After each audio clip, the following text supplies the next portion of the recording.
Ito ang step by step kung paano mag-cash in o mag-top up ng PayPay sa 7-Eleven ATM sa Japan.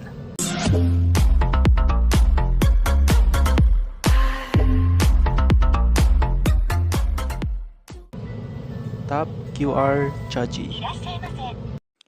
My current balance is 1,000 yen. Tap natin ito sa cellphone screen ang scan. Scan natin ang displayed QR code sa machine.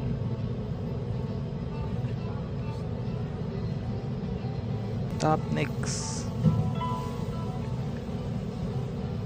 I-type na natin dito ang 8439. Tap confirm.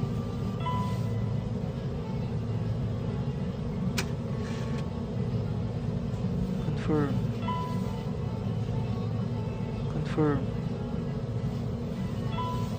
Wala sa options ang amount na i-top up po guys, kaya sa other amount ang i-select.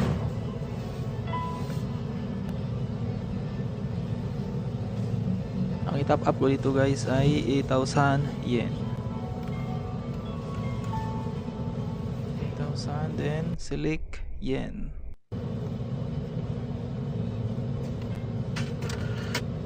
I-insert na natin ang pera dito guys.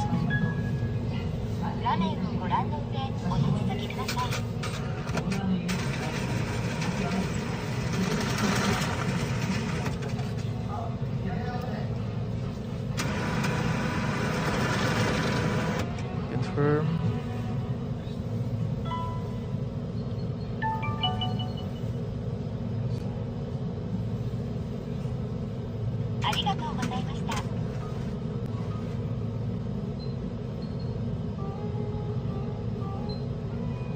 At ito na ang new balance ko guys, 9,000 yen.